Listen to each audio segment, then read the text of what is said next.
ہیں تو میں اس بنیاد پہ کہہ رہا ہوں کہ آپ نے پڑھا ہی نہیں ہے کہ پاکستان بنا کیوں تھا.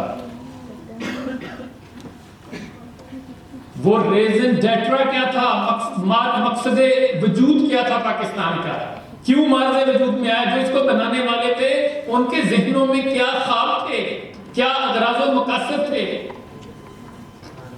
وہ کیا وجہ تھی کہ جس کے لیے لاکھوں لوگوں نے شعوری طور پر اپنی عزت، آبرو اور جانوں کے نذرانے پیش کیے. کیا ہم جانتے ہیں؟ آپ میں سے کتنے لوگ یہ جانتے ہیں کہ دریائے 84 کے 30 فٹ گہرے پانی میں ہزاروں مسلمان بچیوں نے کود کر اپنی جان قربان کر دی تھی؟ کتنے لوگ ہیں یہ جانتے ہیں کہ دریائے واہگہ بارڈر سے ایک ٹرین تو جو ہے وہ ایسی بھی آ کر رکی کہ جس میں سوائے ٹرین کے ڈرائیور کے ظالموں نے کسی انسان کو زندہ نہیں چھوڑا تھا؟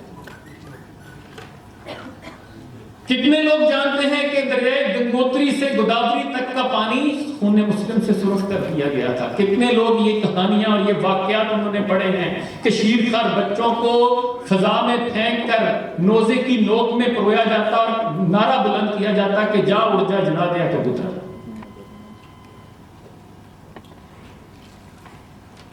پر یہاں جتنے لوگ بیٹھے ہیں اور یہ صاحب سے بھی سوال ہو رہے ہیں کہ جی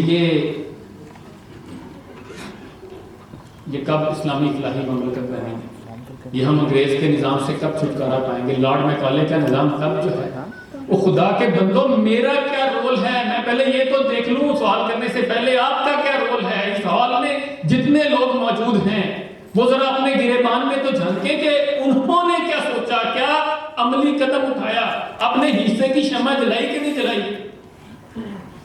ہم اپنے حصے کا کام کرنے کو تیار نہیں ہیں اور شاید کسی فرشتے کا انتظار کر رہے ہیں، کسی لیڈر کا انتظار کر رہے ہیں.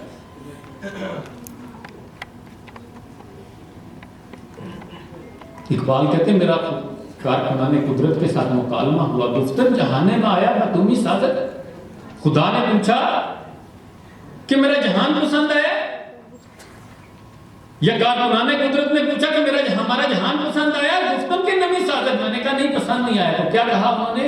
گفتن کے برہم کر اٹھ پھر گرم گرم کر، پھر انقلاب لے کے آ، پھر کوشش کر، ہاتھ پہ ہاتھ دے کے نہ بیٹھ، تماشا دیکھنے والوں میں نہ رہ، کوشش کرنے والوں میں شامل ہو جائے.